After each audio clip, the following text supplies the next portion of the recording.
বর্ষা আসার আগে আগ্রাসী হয়ে উঠতে শুরু করেছে পদ্মা নদীর মাঝ পয়েন্ট চর পড়ে ভাঙন ঝুঁকিতে পড়েছে পদ্মা সেতুর প্রকল্পের 2 কিলোমিটার বাঁধ। সেতু প্রকল্পের পূর্ব পাশের নদীর গভীরতা বৃদ্ধি পাওয়ায় পুরো 2 কিলোমিটার রক্ষা বাঁধটি এখন পুরোপুরি ঝুঁকিপূর্ণ। এদিকে কিছু জায়গায় ভাঙন দেখা দেয় শঙ্কা আর উৎকণ্ঠায় দিন পার করছে শরীয়তপুরের পদ্মা পাড়ের হাজার হাজার মানুষ। আর এই বাঁধটি ভেঙে গেলে পদ্মা নদীর গর্ভে হারিয়ে যাবে জাজিরার বেশ কিছু এলাকা। তাই ভাঙন রোধে অবিলম্বে টেকসই বেড়িবাঁধ নির্মাণের দাবি জানিয়েছেন স্থানীয়রা। তবে পানি উন্নয়ন বোর্ড জানিয়েছে বর্ষার আগে বাঁধটি মেরামতের কাজ শেষ হবে। আমাদের এই স্কুলটা অতি প্রথম আমাদের একবার নদীতে পদ্মা সেতু ভাঙন কবলে ছিল, বিলীন হয়ে গেছে বিলীন।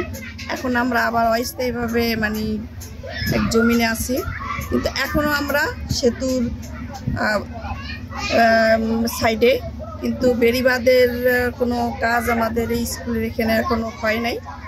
না হওয়ার কারণে আমরা এখন আবার নদীর মুখে খুব আতঙ্কের মাঝে আছি, যাতে এই স্কুলটা কখন যেন নদীর কবলে ভেঙে যায়। বাদ দেওয়ার পর নদী ভাঙন শুরু হয়েছে, এখানে যে বালি বেচছে, এখান যে পাইপ দেখছেন, পাইপ তো পানি নামছে, এখন তো বান তো বেশি টাইট হয় নাই, বান এর লেগে নিচে টাইপে গেছে। বেড়িবাঁধ যদি ভালো করে না দেয় তাহলে আমাকে পুরা বিপদ।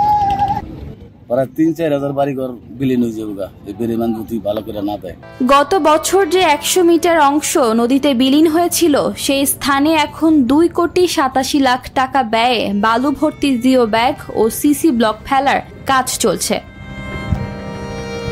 এদিকে পদ্মা সেতুর মাঝ পয়েন্টে চরপাড়ায় পানির স্রোত বাঁধের দিকে ধাবিত হচ্ছে। এর ফলে পদ্মা সেতু প্রকল্পের পূর্ব পাশের নদীর গভীরতা বৃদ্ধি পেয়েছে। পানি উন্নয়ন বোর্ডের সমীক্ষায় জানা গেছে, এই গভীরতা বৃদ্ধির ফলে পুরো 2 কিলোমিটার রক্ষা বাঁধটি এখন ভয়াবহ ঝুঁকির মধ্যে। 2 কিলোমিটার কাজের মধ্যে 100 মিটার অংশে গত 2024 সালের নভেম্বর মাসে হঠাৎ করে ভাঙন দেখা দেয়। ভাঙন দেখা দেওয়ার পর আমরা তাৎক্ষণিকভাবে ব্যবস্থা গ্রহণ করি এবং সেখানে 2,89,00,000 টাকা ব্যয়ে বর্তমানে বালু ভর্তি জিও ব্যাগ এবং সিসি ব্লক ফেলার কাজ চলমান আছে।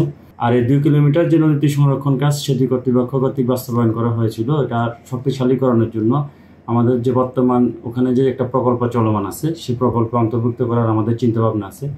যদি সংশোধিত ডিপিপিতে 2 কিলোমিটার শক্তিশালীকরণ অংশটি অন্তর্ভুক্ত হয়ে যায়, তাহলে আমরা পুরো 2 কিলোমিটার অংশেই শক্তিশালীকরণ কাজ বাস্তবায়ন করব পরবর্তী। এরই মধ্যে কিছু কিছু জায়গায় ভাঙনের দেখা দিয়েছে। ভাঙন হুমকিতে রয়েছে নাওডোবা পালেরচর সড়ক, সাত্তার মাতবর বাজার, 99 নম্বর পাইনপাড়া হাজী তসিমউদ্দিন মাতবর কান্তি সরকারি প্রাথমিক বিদ্যালয় এবং 4টি গ্রামের অন্তত 5 শতাধিক বসতবাড়ি। এই বাঁধটি যদি ভেঙে পড়ে তাহলে পদ্মায় বিলীন হবে জাজিরার হাট বাজার সহ বিস্তীর্ণ জনপদ।